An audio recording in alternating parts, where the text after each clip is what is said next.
Welcome, everybody, to episode 25. We've been on a kind of a basketball episode naming scheme. We had the Jordan episode, then we had the Kobe episode. I don't know a basketball player that is like known for wearing 25, but I know Derrick Rose used that when he was on the Knicks. So is this our Derrick Rose Knicks episode of Understable Minds? I suppose so. Okay, sweet. My name, as was tradition on the Jordan episode, Kobe episode, and the preceding 22 other episodes, is still Anthony. Sitting to my left, camera's right, is not Eric McCabe. Eric is sitting even farther to my left, even farther to the camera's right, over there in the loud yellow shirt. What up? In between us, in the loud kind of a teal, turquoise-ish, bluish green shirt. Doesn't quite fully understand how podcasts work. Scared to talk is the one, the only Mr. Logan Harpool is sitting here. Logan is been on the team for a little while. You've been on the show once before, I think. Yeah, in here once. People probably recognize your name a little bit more this time coming into it, and we will get into that here momentarily. But really quick, I wanted to start off with a squad question. This one comes to us from John. John wants to know, what's your guys' favorite cookie? Ooh. Good answers out of both of you. This is very specific. The old Spangles chocolate chunk cookies. It has to be Spangles. I don't know if they were different than every other one. I don't know if they did them themselves. I don't know if they still have them. But I remember those 2 corn dogs and a cookie. I'm good. I'm going to go a different way and say anything homemade. Anything Homemade. Just better. Because it's so much better when you make it or your mom makes it for you. There you go. That's the kicker. Yes. I can make a cookie, but if someone makes me the cookie, exactly, and if that's either my or someone else's mom, yep, that's a winner right there. All in. Did you guys ever, I don't know if this was just a thing for me, but like, did your guys' high school have cookies at lunch? No, we had disgusting pizzas. Well, same. A rectangle. Had that. Oh yeah, the definitely microwaved ones. Yes. Yeah. No, we had our high school, and then the other high schools in the area had these, like, it was like a chocolate chip cookie, but it was like, they called them half-baked cookies, but it was like they were warmed in an oven. They weren't cooked, and it was still gooey, and it was incredible. Dang, that sounds very, good. very good. All right, really quickly, once again, before we get into Logan, while you're here, things about you that way. Last week, Eric, we dropped the freaking ball, dude. I know. We dropped the ball on the Understable Minds Player of the Week. Right. Yeah. You picked one. I picked 2 technically. Right. I guess so. We are kind of covered. So I'm gonna have our guest pick one. Okay. It's gonna be really hard for you. That's fair, because the problem was we didn't nominate anybody. I realized that after the show. I like the nomination of Logan now, 8 days after the fact. Yes.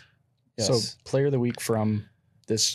So give Logan a rundown on who's won Player of the Week in the past. So we've given it to when Johnny McRae had his heart attack. We gave it to him. Johnny got it twice. I think Johnny got it twice. Last week, Eric picked Keith Krause and Jackie Morris for helping out at the Dynamic Discs Open. Eric's been pretty good about keeping it within the realm of disc golf. I've only done it twice too, so. Yep. Danny's done pretty well about keeping it within the realm of disc golf.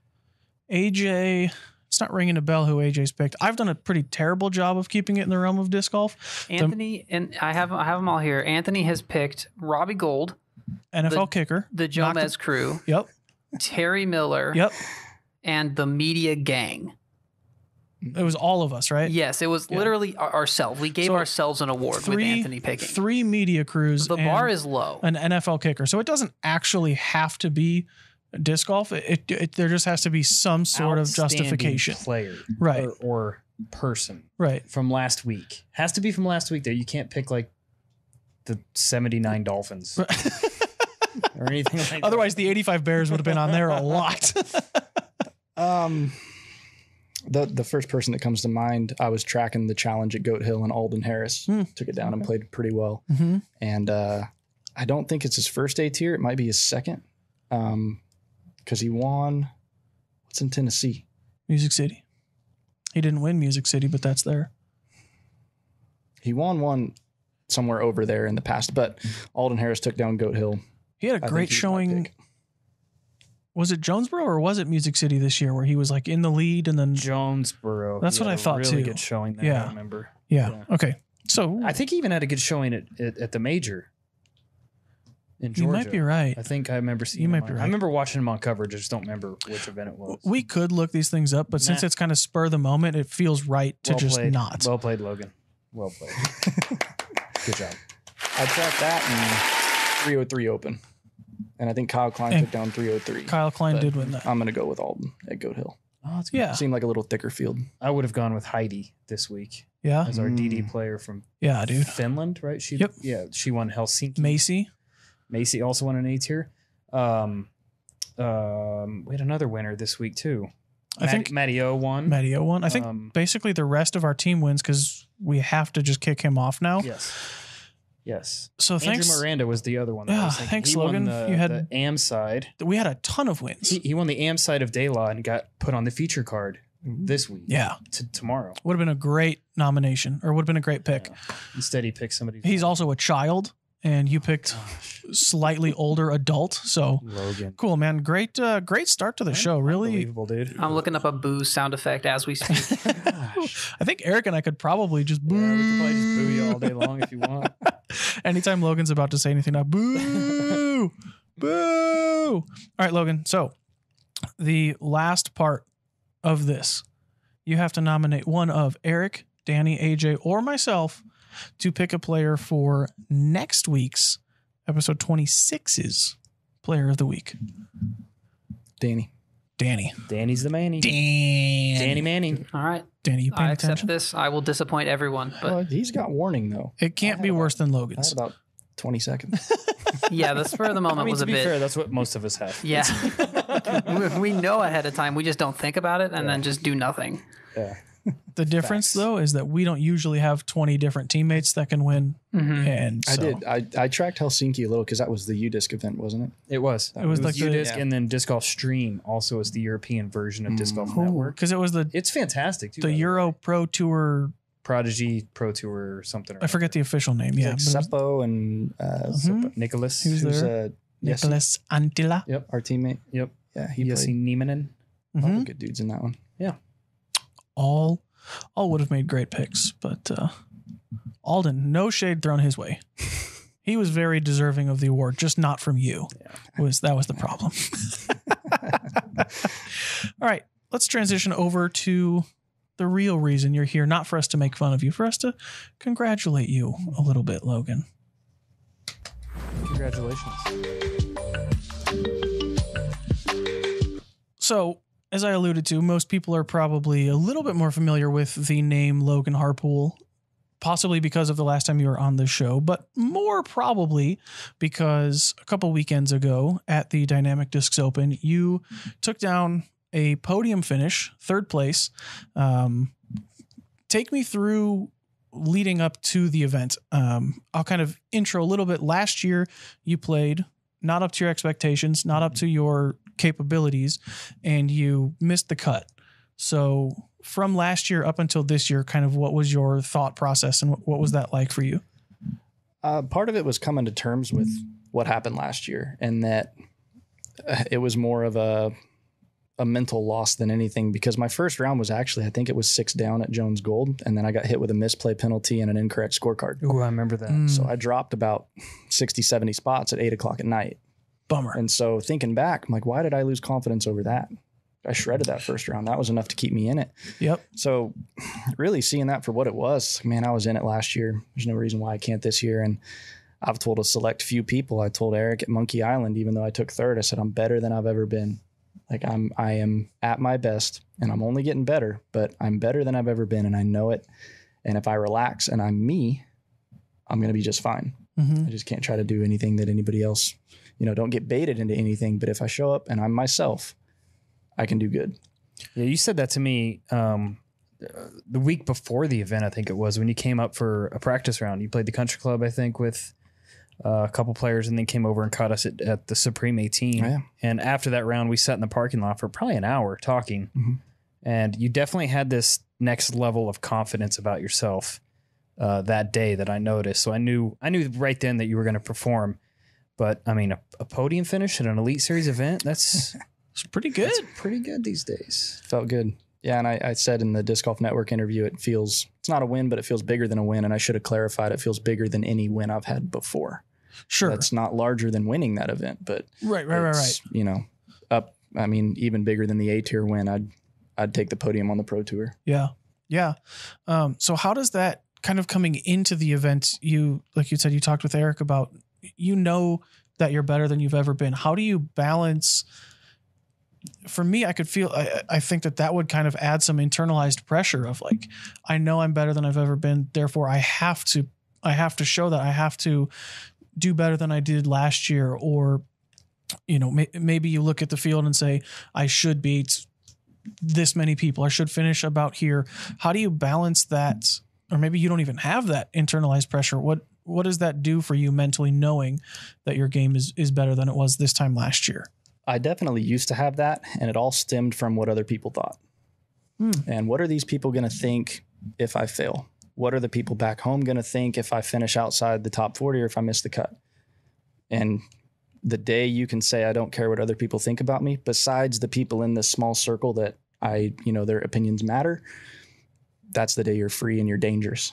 And I felt dangerous when I showed up because I don't care what people think. I'm not here to make people angry because I know if I'm me, that I'm probably a rather likable person. And I think that you did just pass over how many teammates for the highest award. It's the two events I followed, but I mean, kind of untethered, I guess, is how you get away from that pressure is, I know whose opinions matter. And I know, like I said, if I show up and I'm me, I'm dangerous and I'm going to be pretty good. And it was far from perfect, but it was good enough. Right.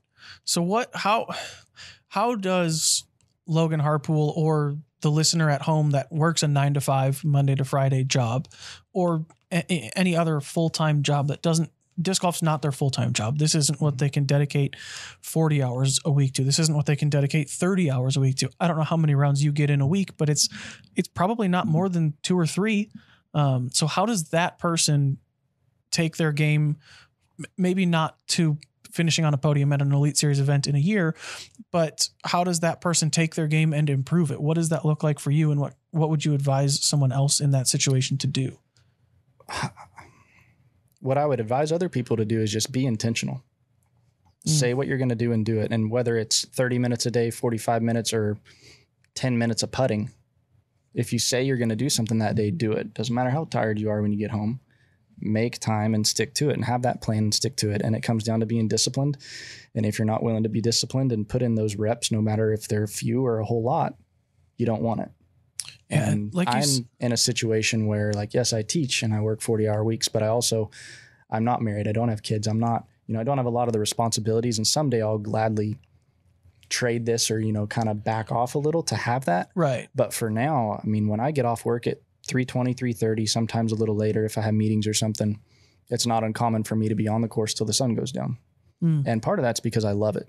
Yeah. It calms me down. It's an outlet, but I'm also working. If I'm out by myself, I'm working on something. Yeah. If I'm playing with other people, I'm just having a good time, but there's always something I can get better at. And I enjoy the grind, as they call it, but it doesn't feel like that because it's disc golf. Right. Because you like it. Yeah. And there's I think it might've even been you that in some Disc Golf Network interview I saw that was talking about learning to love the process of getting better and going out and, like you had said, 10 minutes of putting. That if you go and putt for 10 minutes every day, do that for 2 weeks, I promise you will be better the next time. 2 weeks later, you will be better. Oh yeah. But yeah, learning to love that. So it's not a thing of like, oh, I have to go putt today. I have to do this. I have to do that. But making a game out of it, go challenge a buddy, bring, okay, Eric, I'll putt after work. You and I, we're going to go play horse. Maybe we're not working on specifically, okay, I want to make sure I do this with my wrist or that, but you're out there getting the reps in, finding a way to make it interesting and entertaining for you so that it's not, like you said, it's not a grind and it's not something that dreads you and weighs you down. I think you can make it. I mean, a cool parallel, I think, is weightlifting. There are guys that do, tries and thighs, back and buys. They don't do everything every day. You can't because your body can't handle it. So Monday's your upshot day. Every day's putting day. You have to putt every day. It's the most important thing. Upshot's Monday, forehand Tuesday. distance. Why wouldn't you do Thursday. forehands on Friday? I do forehand Friday. Come You on, do whatever dude. you want to do. You could throw turnovers on Tuesday, whatever on Wednesday. I didn't know we had Spit out Saturdays. but break it up, and you don't go out and rip shots and see how far you can throw 5 days a week. You got, it's the spaces between the notes that make the most noise. And I don't think I'm an outlier in any category, but I don't have a big weakness. I don't have one massive thing that kills me. And that's, if you look at the stats, like none of my stats were really impressive, but I wasn't at the bottom of any of them. Right. Just kind of Like the, what is it? Jack of all trades, master of none type thing. So you were talking about kind of having a schedule and a routine. Do you have a schedule or routine, or do you kind of, all right, I'm leaving work, I'm going to go stretch, warm up a little bit and just see what feels right? Maybe yesterday you did putting and it didn't go well, so you want to putt again. Or do you have, like we were talking about, Monday backhands, Tuesday sidearms? in the off season, I follow that pretty close because I don't need to have my body ready for anything. Now that I'm playing almost every weekend, I really watch how many forehands I throw during the week. Sure. I watch the distance practice. I do go out and rip discs, but I don't do more than 7 or 8 hard in a day. Yeah. Because I mean, think about it in a round. How many minutes are between those throws? It's at least 5 or 6 minutes between them, unless you're Long playing time. like rip courses. But even Supreme, I never threw 2 max power shots in a row. As much of a monster layout as that was, I never just went smash. Yeah, the only real chance would probably be hole 2. Yeah, even hole 2 you don't though. Right. You can smash off the tee if you want, but it's all about that second shot placement shot into that gap. Right. And even if you're trying to go as far as you can, like you just mentioned, or like you just suggested, Logan, you're probably going sidearm, and you're probably not going sidearm on that hole. So it's probably, if you're going full power, it's probably backhand sidearm, and it's different muscle groups and things like that. So now it's just kind of whatever feels bad. I'm going to do that. Yeah. Which people don't like to do because you don't want to do what you suck at. Right. But if you don't work it, that's the way it's going to stay. So do the things you're not good at, eliminate the weaknesses, and raise the floor of your game to where you don't have that 12, 13, 14 over par round that takes you out of it. Because that was my kryptonite in the past. I'd shoot 1040 and then I'd shoot 960. Like, well, there goes my shot at a good finish. Now we got to dig out of a hole again. How long? Hey, I want to ask both of you this because I had an interesting experience with this last year. How long does it take you to work on something that you're not good at until like you're talking, what is it? Crack a few eggs to make an omelet of like, it's going to suck while you work on it for a little bit. How long did that emotion or that feeling take to wear off when you were working on like, I'm going to get better at putting or this or that? How long does that feeling usually stick around? I haven't had a good backhand up shot since late last year. I mean, it's been 4.5 years. And part of it is because where I live in Wichita, you're driving or putting. There's a couple courses that you lengthen it out and throw up shots, but players are certainly shaped by the style of golf they grew up with or that they learn on. And learning in Wichita, we never really threw up shots. I either didn't throw far enough, so it was driver, or, I mean, so it's taken me a long time to get a solid backhand up shot because I survived with a forehand for so long. I could flex it, I could skip it, I could spike it. I didn't need a backhand. See, and that's exactly on the opposite. These courses around here, you don't have to have a forehand to play. If you have a solid, confident backhand that you are 100% confident in, that's all I needed. And I was performing and I was winning just throwing backhand. So why would I even go work on something else? Right. You know, if it was getting me to where I needed to be, like I think I've said this before, when I won Worlds, I threw one forehand and it was because I was in the crap and I was pitching out the entire week. Different time, obviously. Now, to compete, you have to have both backhand and forehand in order to compete for that title. But it's no different than the putting, spin putting, being in Kansas. It's windy. Let's be honest. I mean, it's not windy all the time, but I mean, you have to be able to adapt. You have to at least have it. You can push putt some of the year, but yeah, there's also times in the year where if you push putt, you're not making putts outside 5 feet. Yep. And I was always the player that I didn't not necessarily step out of my comfort zone, but if I didn't feel comfortable with a certain shot, I make sure that I am 100% confident with the other shot. Meaning if it's a forehand hole, I'm pretty confident throwing a backhand turnover. So I stick to that. And was very successful for me. Yeah. All right, Logan, let's move to, we've kind of talked a lot about leading up to Dynamic Discs Open. round one, hole one, what are you kind of thinking? Do you have expectations? What are you feeling at that point? No expectations. Like I said, the goal was to play on Sunday. Specific to hole one was don't leave it short. If I miss the island, I'm missing it long. Did we miss or did we make it? I made the island and missed the putt, but that was okay. It wasn't the only par of the weekend. Right. Maybe. Yeah. Yep. It was, I mean, there's no excuse. It was short, probably jittery, but Sure. I mean, and yeah, par on that hole was fine, but no real Bogey expectations. on that hole is really fine. I mean, to start your day, it's really not that big a deal. Right. Par is still gaining a I stroke. birdied it day 2. So you're 1 under on hole 1 at Supreme. Yeah. That's pretty impressive. But no expectations. I know what I'm capable of. So I knew if, like I said, the Open at Belton, I played, I showed up, and I tried to do what everybody else was doing. And I didn't cash. And it was not because I wasn't good enough. It was just mentally I got baited into doing things that it's not my game. It's not how I play. So I told my caddy, like, I just got to be me. That's it. I'm not going to get baited into doing anything crazy. And that is such good advice right there for anybody listening. I've stressed this for years. I don't know how many times I've watched players that have like, they're waiting. They're like third on the box and they have their disc out ready to throw. And then they see the 2 guys in front of them throw a different shot and go back to their bag. No, stick to your game plan. Always stick to your game plan. Because I would say 90% of the time, your gut is what you need to be going with. Don't, especially if it's a shot like you haven't practiced. Yes. You know, I mean, be different if it's a big spike hyzer on a hole that you have practiced every route to the hole. But for me, if your mind is set on something, just stick with it. Don't try to play outside your own game because it will only defeat you. Well, I think watching coverage is good to try to get an idea of how the course should be played. But hole 7 at Country Club, I had no intention of getting to the ditch. So I wanted to be up the hill. I'm short, a little more eye level. Short, right? Yeah. It's a longer up shot, but I'm eye level with the basket. I have good footing. And so I mean, in the final round, I threw it exactly how I wanted to. And then Rick proceeds to throw one. I'd never seen a drive land on that hole, like physically seen it hit the ground because they all dive into the little gully. And I saw his the whole way and just like, I have, but it was when we threw from the short tee.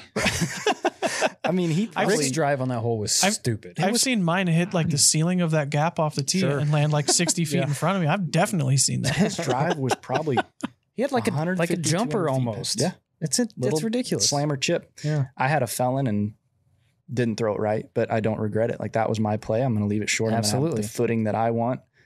And my biggest mistake of the weekend, if we can go there, was hole 9 because I was 4 down through 8. I'm like, okay, I got a shot.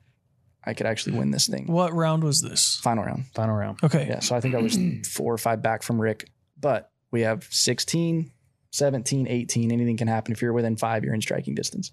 Right. Rick goes rive. And I told myself, like, I'm going to put this 40 feet past Rick, get to the opening, bend it in, birdie, tried to overthrow it. And it wasn't like a personal thing. Like Rick and I were cool. We were having fun. Like it's not what it was. But I was like, I'm going to put this way up there, make a statement, make this look easy. And I overthrow it, hit the aesthetic wall, stay out of bounds. And that's what you get. That's the one shot all weekend that I didn't stick to my game plan and it bit me. You almost went through the wall. Oh, I about knocked it over. It flipped forward. I was down there and it was loud. It was moving. It was very loud. And it was thrown at the sidewalk too. I mean, it was low. I mean, it maybe didn't have a chance, but the velocity. Yeah, the power into the disc was there. A little low. I couldn't tell if it was turning or hyzering or flat or whatever, but like the power behind it, it had the speed to go the distance. It was just But like I said, I'm not there to one up anybody. I'm there to play my game, and where I fall, and tried to one up somebody, and that's what you get. Right. So, I'll jump back a little bit from final round to round 3. I forget exactly where it was.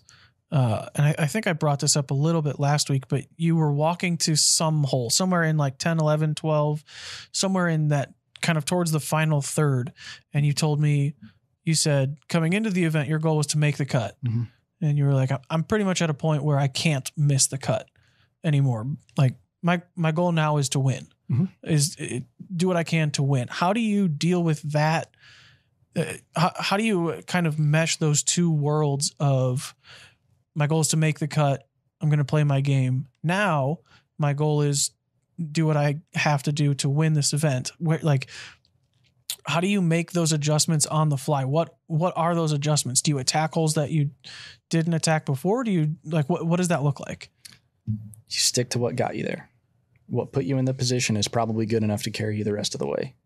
And like I just said, if I'm me the whole time and I don't get baited into trying to one up anybody, I have an even better chance at winning. Mm-hmm. But I like flipping the switch and I get a little more quiet and you just dial in a little bit more.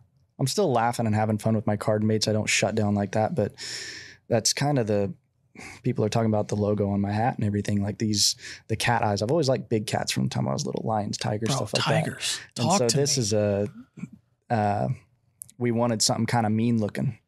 And so when I do flip the switch, I mean, there's kind of I don't even know what you want to call it. It's kind of a mean feel. Mm-hmm. And when I'm going for the win, I mean, there's this long running joke. My middle name is Robert, Bobcat. Came from the time I was really little.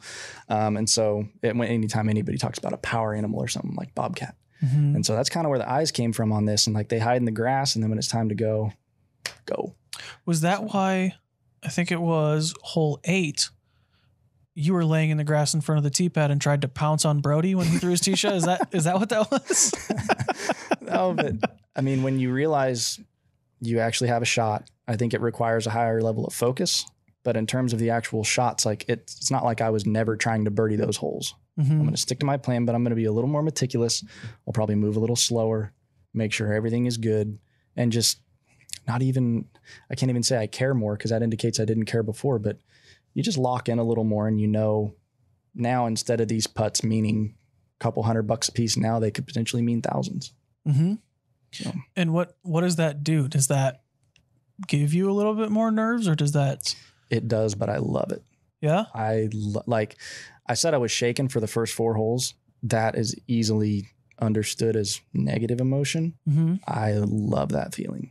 Really? It's it's bottom of the 9th, 2 outs with the bases loaded. I wanted to be that guy. Uh-huh. Like, I like it. I like being in that situation. And I think more often than I've failed, I've made something cool happen in those situations. Now, at the end of the day, I lost.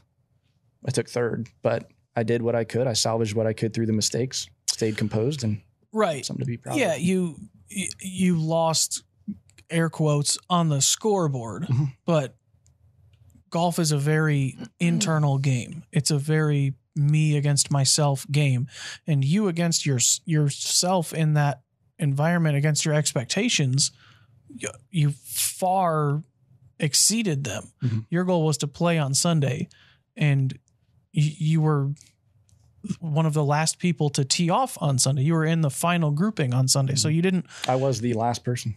Really? Yeah. So then, you didn't just play on Sunday. Mm-hmm. You basically closed the field, I guess. I don't know if there's an actual term for that.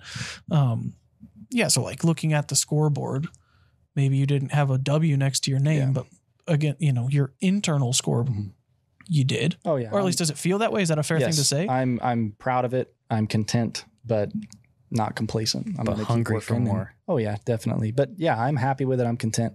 But that feeling of nerves and pressure, I love that. And it's weird. Like It'll never go away. I've told my family this. What most people find easy, I find rather difficult. Just normal social settings, like walking. Someone walks Breathe up in, like breathe this, out. like with their hand like that. I'm like, okay, bro hug, handshake. Like, what is this? Like, I'm like, most people just, go with the flow, shake the person's hand. Like, What's up, bro? I'm horrible in social situations. Put me on Disc Golf Network in front of 14,000 people. Good. Yeah. I love it. Yeah. But then like I get weird in crowds, like at the block party. I love walking around and seeing you guys and everything. But then when I'm like in that crowd, I'm like, I got to get out of here. There was a lot of people there also. There was a lot of people. That was, I don't know if that was like the most crowded a block party has been, but it felt like it. It just felt, I don't know if it's just because of the way the world has been the last 2 years, but like, it just felt like, holy, there's a million people. I didn't know there was this many people in Emporia. A lot of people. It was the loudest block party I've ever been to. It's true. It was. Well, the speaker was right by my my head. So it was quite miserable, actually. I was could not carry on a conversation with somebody from me to Logan. We tried. We tried. You just can't. Yikes. It was a nightmare. I remember hearing loud music. I didn't realize that was just echoing around in your head. Yep. It was literally right next to our booth. So. Yikes. Bummer. At least you got to feel the music. Oh yeah, literally. Feel the vibes, Eric. I literally did. So Logan, obviously you finish in third place. What has it kind of been like? You know, everybody, I feel like there's always that interview at the end of any major sporting event. Oh, so-and-so, you won such and such. What does it feel like? Well, you know, it really hasn't set in yet. I can't really put it into words. Like, now that you've had some time, are you able to put it in words? Has it finally set in that you did finish on the podium at an Elite Series event? Yeah, definitely. And having time to reflect. I mean, the first place I go, not to be negative, but I missed a tap in from, like, my foot was pretty much touching the red thing of the bullseye in round 2 over at Supreme, tailwind putt. And so I aim it a little high and it didn't drop. Clank headband. Yeah. And the first thing I think of is there's outright third. Yeah. If I stick the island one of the rounds, I got a chance for Simon in second. You know, it's so easy to go back. I mean, it's obviously you're hard on yourself for that matter. But the other thing that you need to remember is literally every person in that tournament can do the exact same thing. Oh yeah, probably more than once with the way that the winds were, and except maybe Ricky, who just But no, I'm proud of it. I'm happy with it. If you told me, you know, after I missed the cut last year, hey, don't worry, you're going to take third next year, I'd be like, yeah, please. Like, I'll take that any day. So I'd be foolish to not be happy and content with it. But there's more to do for sure. So then what has it been like since then? Has that kind of, not to say that, you know, you didn't have a fire to get better and do better before, but has that kind of grown that? What has it done for you since then? It's gone from I think I can to I know I can. I mean, there was always because like we've talked about, like I have the shots, I have the tools. I just haven't put it together yet. I put it together for 66% of the tournament, but then that third round, I, you know, for whatever reason, couldn't seal the deal. But now I put together 4 solid rounds, not great, but solid. And I know I can do it. If I just clean a few things up here and there, mentally, I feel good. Physically, I'm good. There's no reason why I can't. Will I every time? No, but I know I'm capable of it. So this weekend, you are playing an event in Oklahoma, I do believe. What do you go into that? Did you play an event last weekend? No. Okay. So this will be your first one. Do you go into that now thinking or feeling like, you know, okay, I beat all these guys at Dynamic Disc Open. If they would have played, I would have beat them, thinking I have to win this event? Or what? Does it change your expectations moving forward, I guess? It's never a have to win. I believe I can win and I have a legitimate shot at winning, but just like the tall task of beating Rick, which is not easy. It's not easy to go to Norman and beat the Norman boys on their home courses because it's an entirely different style. It's not Country Club. It's not Supreme. We're playing Lions Park and Griffin, which I don't think we'll throw a disc over 70% power at Lions. It's all I don't think it requires that. They're not short. They're just technical. You'd rather be in the middle. So it's an entirely different style, entirely different players. And you can't even look at ratings because the Oklahoma locals on those courses are all 1030, 1040 rated on those courses. They're going to put it together. They know the shot's probably better than I do, but I also know if I show up and I'm me, I don't have much to worry about. I'll be fine. And like you said too, there's not, I don't know what you would say is better, your backhand or your sidearm, but most people, the average viewer could look and say, okay, this person's more comfortable with their sidearm. This person's more comfortable with their backhand. I genuinely couldn't tell you which one of yours I think is better or what you're more comfortable with. So you have every shot. So does that, knowing that you're, so to speak, going into someone else's backyard, I would imagine that having, like you were talking about before, raising your floor, that's got to give you confidence, even in spite of any nerves that you may or may not feel. Yeah, definitely. I think I'm 50-50 backhand, forehand, just whatever it calls for. I'm good throwing. My backhand's definitely further, but I think what gives me confidence is really since November, I'm hitting lines. Like it's going right where I tell it to or where I think it's going to go. I mean, barring wind. So a lot of those shots didn't quite pan out like I thought they would. But out of my hand, I'm not pulling them right or left. Sometimes you get in weird funks like that where your things are coming out early, they're coming out late. Everything feels good. My putt feels amazing. And as long as my putt feels good, that takes stress off of a lot. So I did a really good job of, I wasn't trying to be perfect, but I did a good job of landing for headwind putts all weekend at Dynamic Disc Open. I think I have a good sense of direction on those courses of where the wind was coming from. So I could play to the headwind side and then have the headwind putt. So you like headwind spin putt, nose up. Absolutely. Yes, absolutely. You are such Logan. I always knew you were a weird guy. You're so much 100% right. It's predictable. 100% right. You know it's going to lift. You know where to aim. Tailwind. It's going to drop. Maybe and win. Yep. So yeah, I'm with you on a spin putt. I'm all in on headwind. But if the putt feels good, I don't need to be perfect. I can be at 25-30 and you're fine. Yeah. It takes stress off everything else. I would, within reason, I would take a tailwind putt that is twice as far. Like if you gave me a 15-foot headwind putt or a 30-foot tailwind putt, I'll take the tailwind. Because I know if I aim at like the top chain and just fire it, like I'm not missing that high ever. And even if it drops, like, and that's exactly how I feel about it. A 15 to 20 footer. If I aim right at the nub with a little nose up and just jam, and I'm talking just jam it, it's going to go. Really? That's what you told me in 2019 at Monkey Island when I made those 3 big headwind putts. Yep. I came to you between rounds and I said, how do you putt in a headwind? You're like, aim it at the cage. Aim at the cage and jam. What sense does that make? I want to aim it where it's going to go in, and then I did it, and it lifted and it lifted and lifted. Ever since you guys do have a very similar putt of like very spinny, a little bit nose up. Yeah, I just get so scared that like I don't want to fight gravity because I'm not going to win that battle, right? So I don't want to throw something lower than I want it to go. I'd rather throw it high and then just gravity's going to drop it, but there's no way it's dropping. I don't know what the space between a band and a cage is, a couple feet. If I just send this thing. To me, there's nothing better than like a 60-foot headwind putt too. just nice, just jam. There's nothing better. Yeah, it's so good. I would take a 60-foot headwind putt over a 60-foot tailwind putt any day of the week. Any day. Really? Absolutely. Yep. As a spin putter, 100%. 100%. I developed a push putt this offseason, but I didn't have the guts to try it on that stage. So I thought I developed something that I believe pushes in a tailwind, but I just didn't have the guts to try it. It's not quite there yet. Yeah. So I spin putt in the tailwind and I aimed it high and it just went normal. I could have swore it was going to slam straight out of my hand. It will eventually. As soon as I aim it normal, it would slam and hit the cage. Yeah.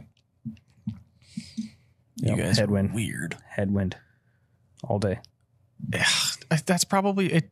It's a spin putter thing. It definitely comes down to that. And just like you guys are both good enough that you can do that. And if you miss and have a 25-footer, you're probably making that. Whereas me, it's about being confident. I'm probably 3-putting. And if I have a 60-footer in a tailwind, I don't think I could throw a putt far enough to 3-putt. You're going to hit something. Yeah, that's how I look at it. Yeah. And if you miss low, you're not going to go far anyway. Yeah. You're going to hit something and sit. Yeah. Logan, next windy day, bud. Let's go practice 60-footers in the wind and tell me I'm going to hit something every time. It's probably windy right now. All right, that's the show. That's all we've got. Still May.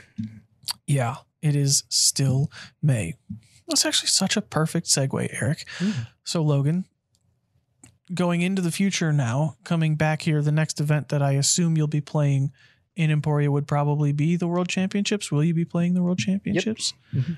What will this performance at Dynamic Discs Open, what will that do for your maybe preparation, expectations, kind of all of that stuff leading up to the World Championships?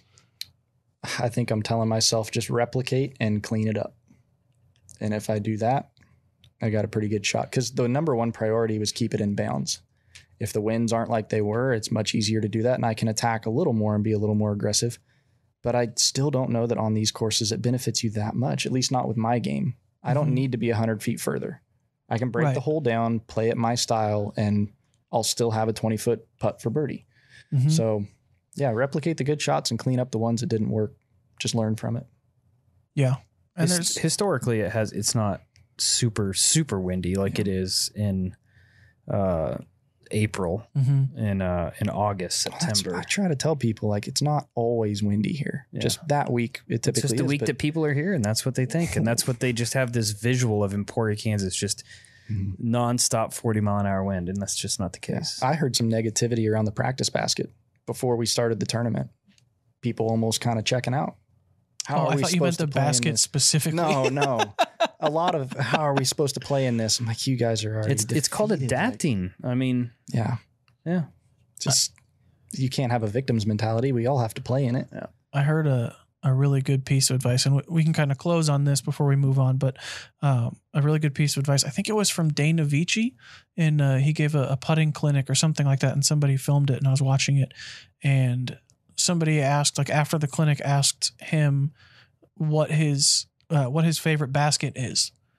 And he said his favorite basket is whatever he's putting on, because everybody's putting on the same thing. It doesn't, your ideal conditions could be 70 degrees, no wind, no rain, whatever, but whatever.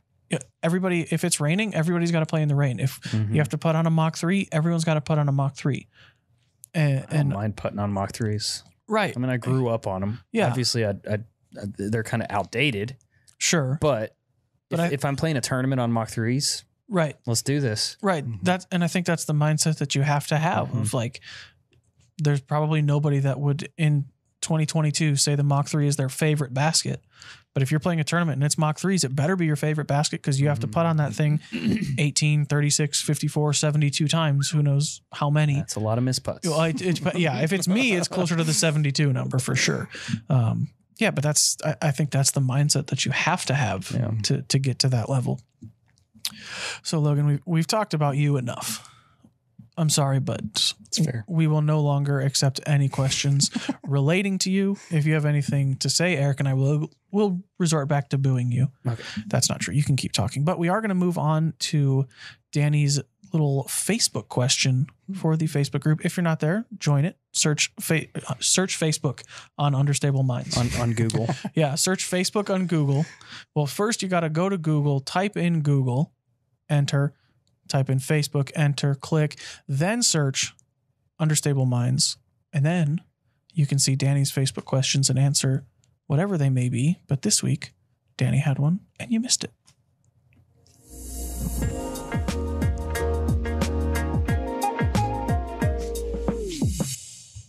So the Facebook question this week, I was trying to come up with one. I was thinking of playing tournaments. And I thought lots of us have things that people do during tournaments that we don't exactly vibe with, we don't like. So I asked what the most annoying thing a cardmate has done while playing. And there have been a number of different answers. If you guys want to answer, feel free. If you don't feel like throwing anybody under the bus, that's fine too.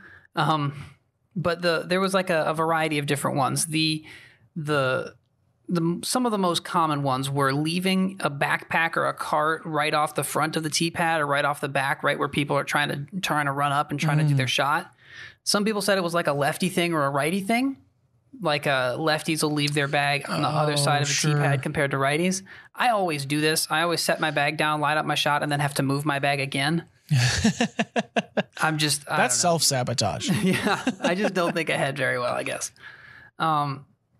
Another like common category, I guess, was just negativity. People like whining or just being real crybabies on the course. Like I'm sure all of us have had those rounds where they're just not going our way. We're whining about everything, but or getting angry, things like that. Yeah, that I feel like everybody definitely has that experience. Yeah, right. Of like somebody's just round isn't going their way, and it's just the entire card is like, hey man, can this guy knock it off? There was one response that said somebody's significant other was caddying for them, and there was something going on between them. That was very awkward for the whole card. Yeah.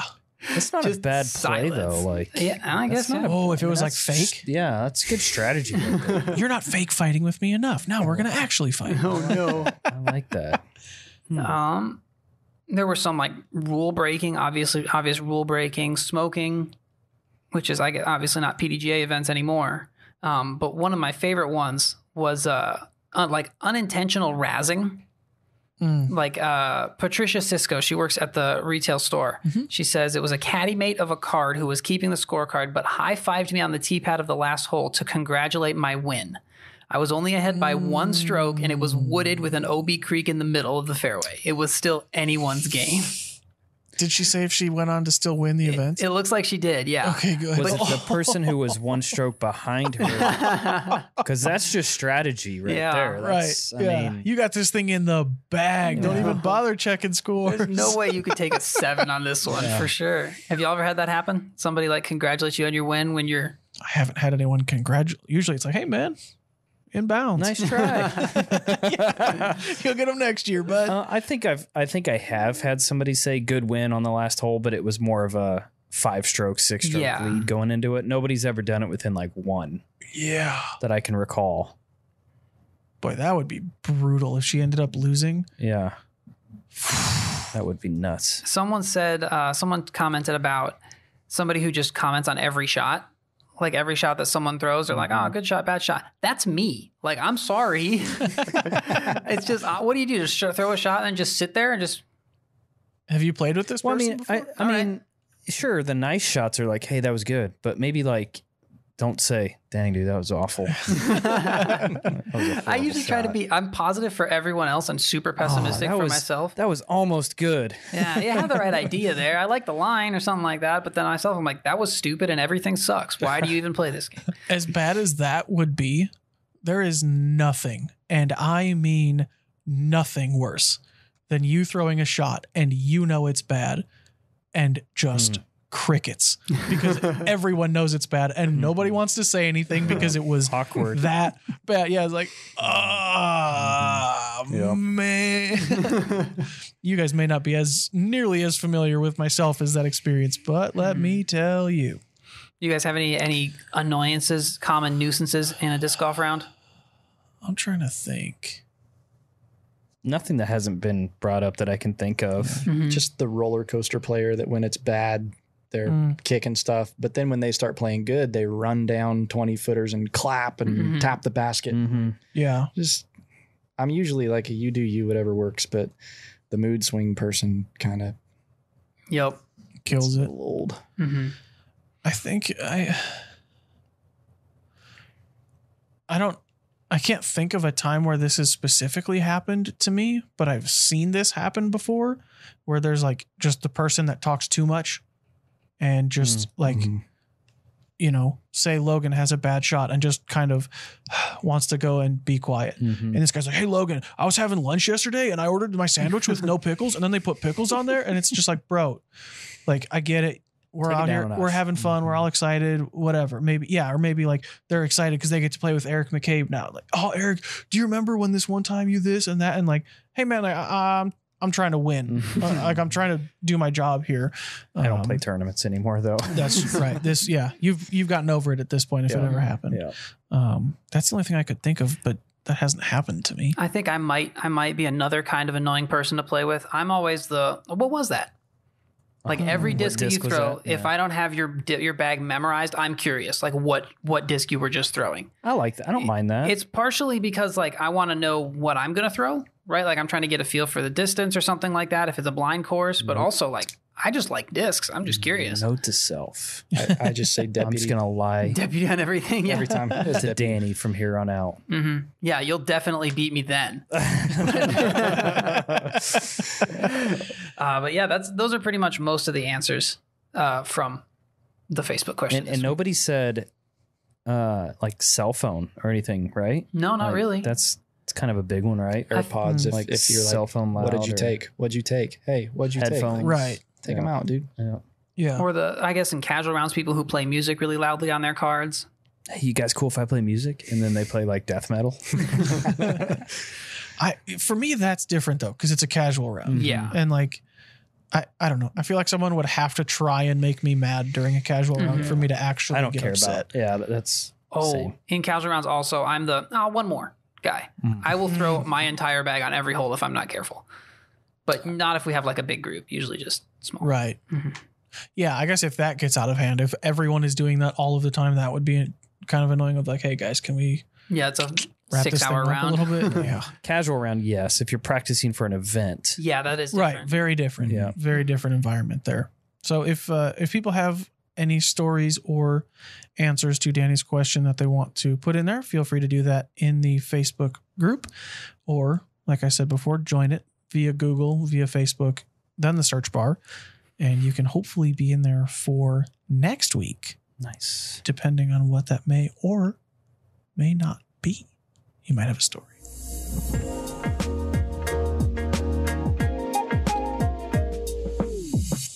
Danny, I do believe that you put this next one in here. Do you want to get into that? Yeah, we can. So, like a couple of months ago, there was a common question that was posted on a lot of different things. I saw people talking about it on podcasts. It was, are there more doors or wheels?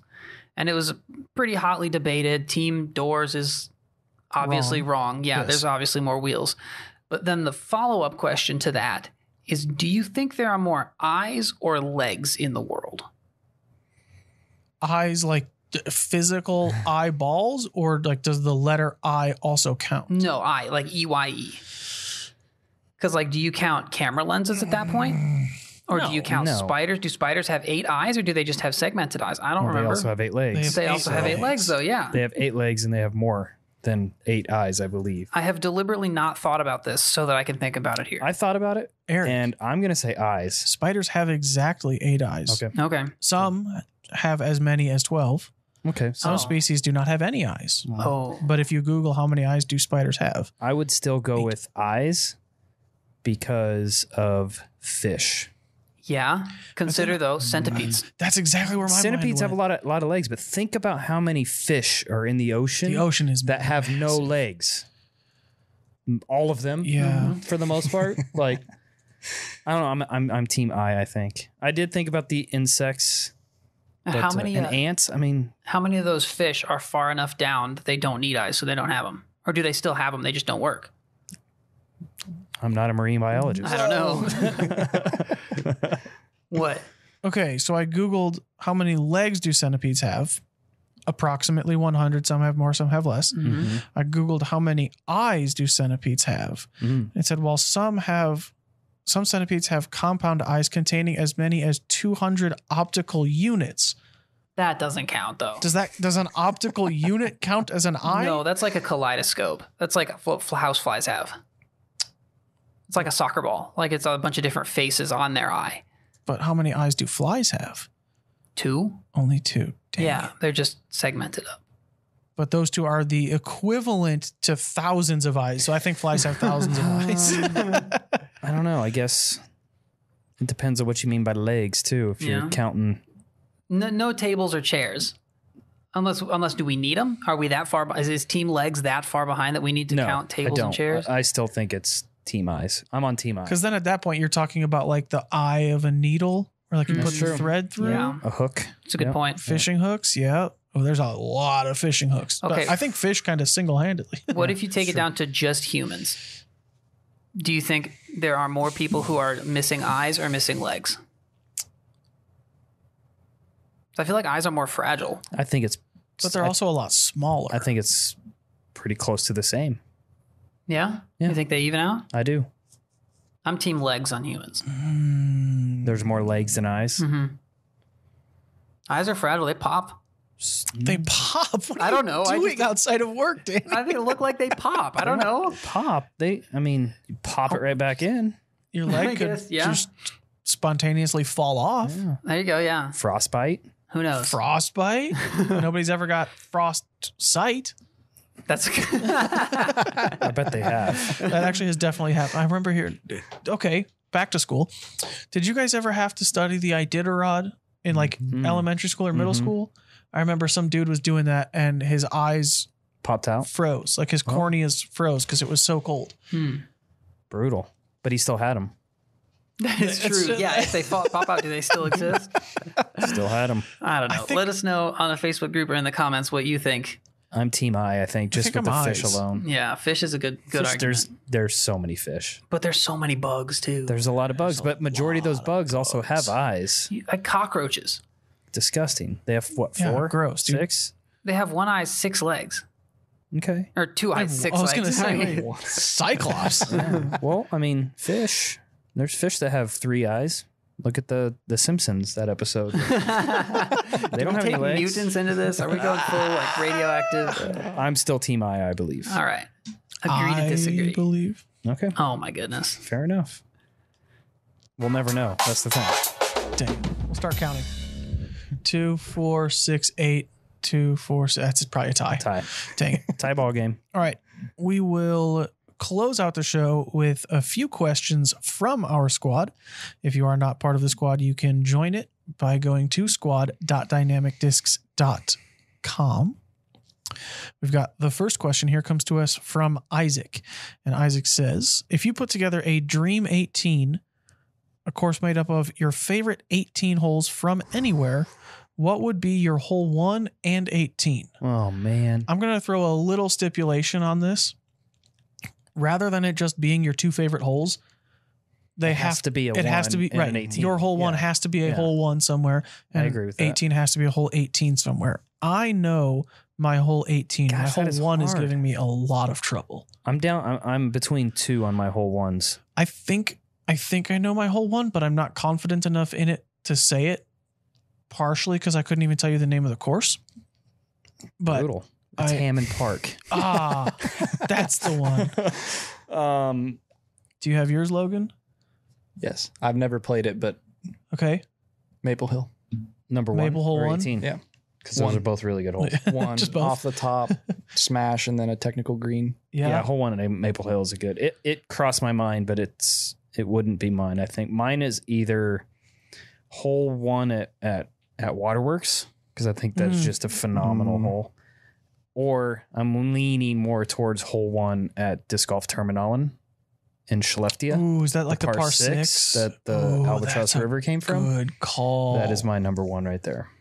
The one I'm thinking of, I forget if it's Fox Run or Brewster Ridge, but I always remember there's like a bridge of pallets and you kind of throw over some tall grass, kind of bends to the left. There's some trees. It's kind of like you want to throw it. OB on the left. I think so. Yeah. I always get those 2 courses mixed up in my head. Yeah. But that's the one That's Fox, I think. The par 6 would be super cool. Yeah, I like that hole. That's probably my favorite hole in disc golf, so it's pretty easy for that to be my number 1. That's a really good one. Do you have one, Danny, that comes to mind? Oh, no. Not off the top of my head. Hammond. I honestly, I really like hole 1 at Supreme. There were people that were saying like it shouldn't be hole 1, but I like it. Island hole to start it out, a gut check. It's not that hard, but like. And you can lay up. Yeah. The scoring spread on that was magnificent. I would love to see it if it wasn't windy. Yeah. Right. Yeah. Which we August. probably will in August. Yeah. Yep. Or tomorrow if you're not doing anything. It's supposed to be nice tomorrow. All right. So hole 18. Hole 18. Oh, there's so many good ones.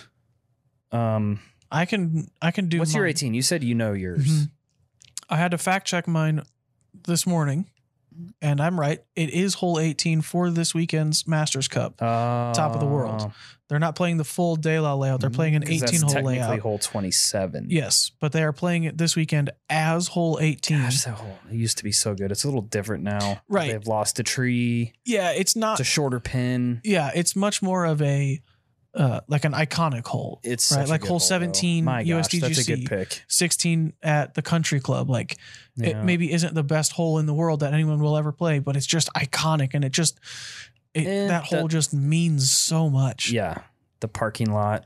I mean, Yeah. yeah, that's a good one. Logan? The only one I can think of is the Beast, The Beast? the European Open. Okay. I like that's a great hole. The aesthetics of that one more than big the way L. it plays. Is that the one? And then there's like the giant scoreboard. Yep. Yeah, that's Yeah, a right behind great. it. That Good one. shots, uphill, OB close, elevated pin. That one just looks like it's something out of a video game. Of like if there was a disc golf video game, this is what the holes would look like. Yeah, that's a great good one. pick. That is a great one. So for me, it's one of 2. Again, I think I'll go with the other. So 18 at USDGC is one for sure that comes to mind when it's in the long pin. That's such a tough finishing hole. But for me, Dream 18, I'm going to go with hole 18 at Yarva. It's a par 4, and your tee shot is like so far uphill, and there's OB down the right. So if you crunch too much, you risk hitting and rolling out of bounds, and the basket sets up on a plateau. So the shot there is really keep it to the right. There's a little flat landing zone that you can either get aggressive and hit or be short and then get aggressive on your second shot up to the green. It's just such a great finishing hole. So Sweden obviously makes great courses because that's where my 1 and 18 are. Is that the one that I remember a long time ago, probably like 2015? The Paul threw and it had just like a 90-foot roll away. Okay. That's it. Yeah. Yep. Yeah. All right. So we've got some different variety here. Danny, do you have an 18 or is this just hole 9 at Hammond? You play it twice? That one for sure. Okay. Sounds good. If you play it twice, it counts as 18, right? Yeah. I think that's how it works. At Hammond, there's no 18 at Hammond. Oh, that's funny. I mean, Supreme 18 is another one that's really good. I really like that. It's a great finishing hole.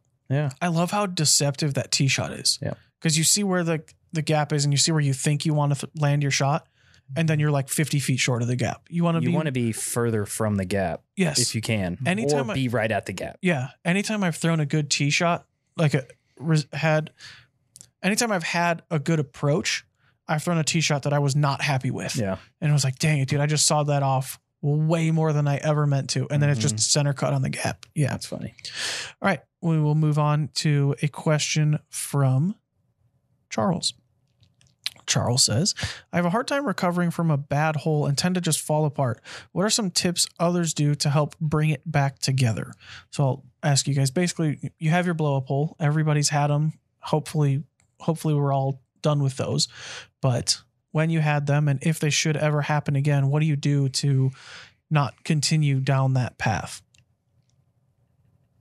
For me, it's having a short memory and just, I mean, there's nothing you can do about the past, right? There's nothing you can do about that hole that you just had. The key is to just stay focused on what's at hand, really, and what's in front of you, as opposed to dwelling on the 6, 7, 8 that you just took on the hole before. Because if you have that in your mind when you're moving on to the next hole, you might as well step off the tee pad and refocus, regain everything. Just put another 7. Exactly, because that's probably what's going to happen. Is that for me? It's just a matter of, I mean, Logan can probably agree to this. Some of my best rounds, I have no idea what I'm shooting. Yep. No idea. I don't know how close to the lead I am. I don't know what my score is. I'm just playing golf. Just out there doing it. I didn't know scores at Dynamic Disc Open until after rounds 1 through 3 and then hole 18 of the final round. Yeah. And I think there's something to be said for that. And when you do that, you're not letting one shot define you or your round. And I think that's a mistake people make when they catastrophize. I took an 8. My round is ruined, blah, blah, blah, and they go on and then you trash your whole round. It's one hole.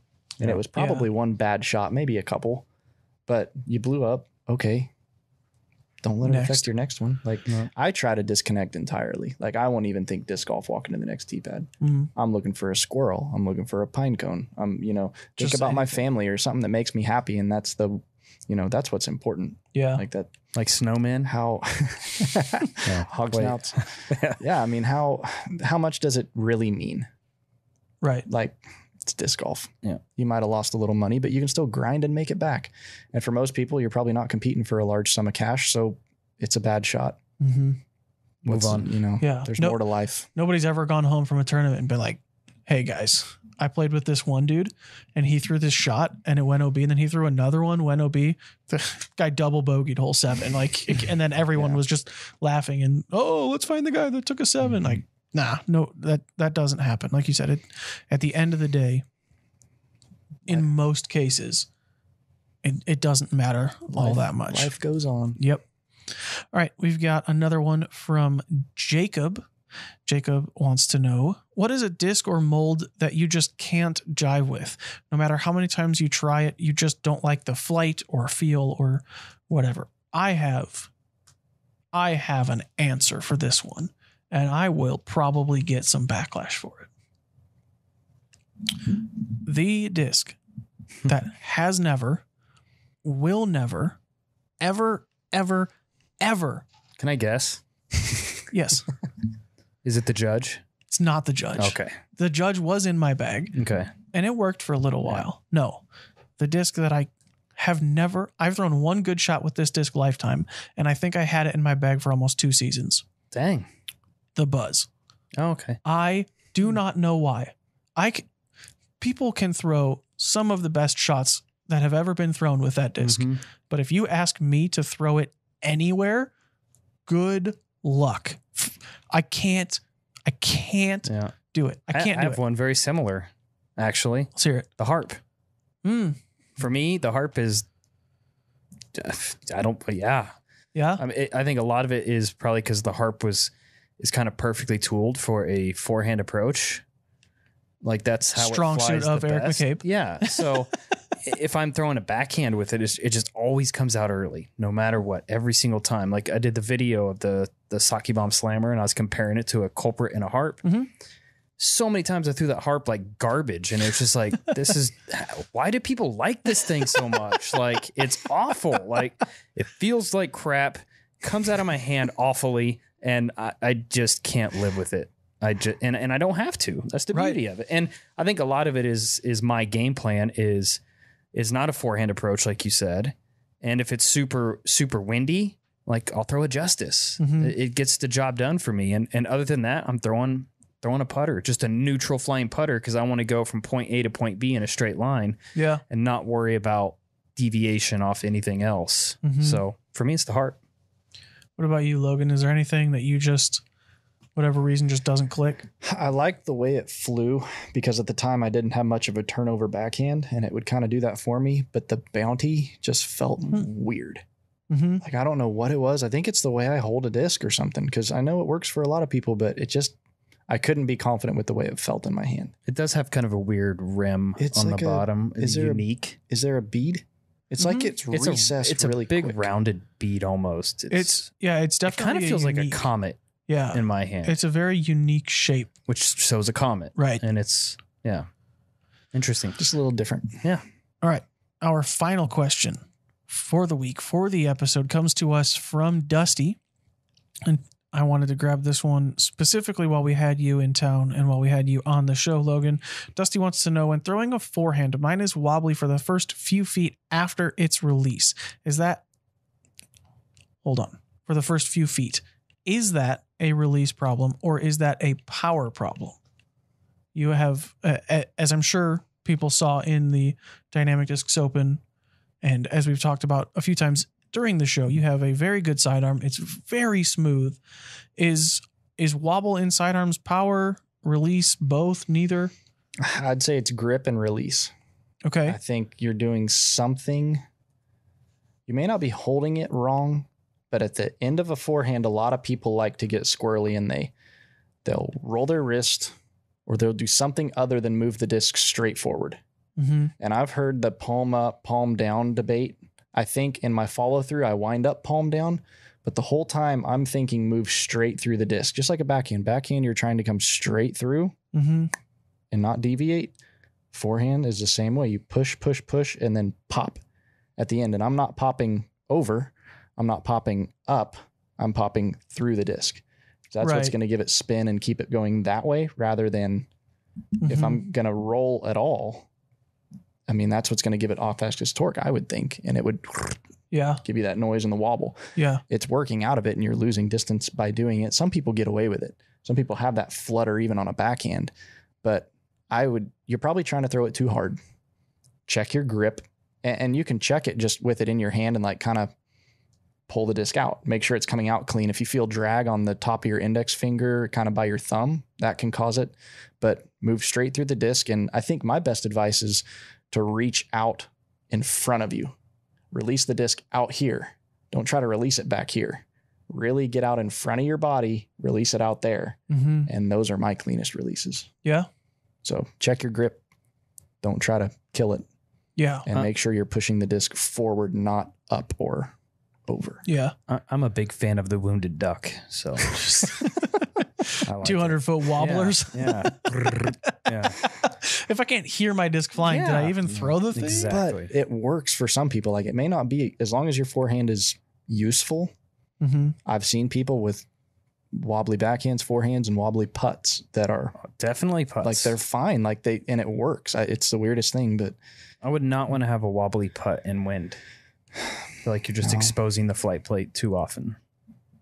But then it would probably balance out because like sometimes it's lifting, sometimes it's getting slammed. Possibly. That's why Jay Redding is such a great It's like putter. a knuckleball putt. I've heard that argument that it like levels out, but it seems like a gamble. I don't want to. Yeah, that seems like a lot of trust in something that's unpredictable. Yeah. Fact.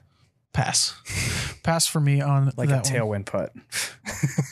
Pass all the tailwind putts to me. Pass all the headwind putts to you two. I'll take it. Loons.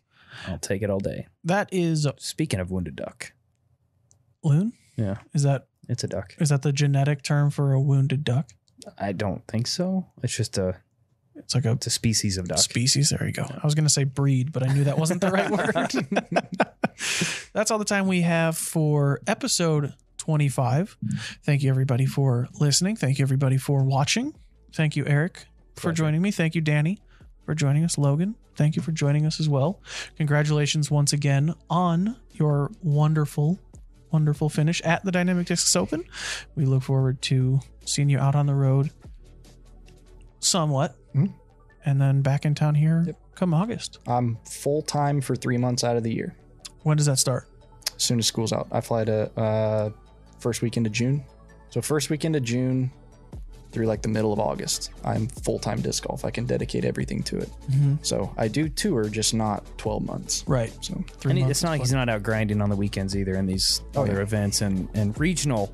Yeah. It's almost harder. I guess it's not harder. I guess I shouldn't say that, but it is definitely a challenge to win on the regional level anymore. Like you kind of touched on it earlier, the Oklahoma guys. Oh, yeah. Those dudes know how to play those courses. They've played them for years and years and know exactly where to be, where not to be, and it's tough to go into that environment and be successful. But if you have confidence, you can make it happen. Yep. cool. Goodbye, everybody.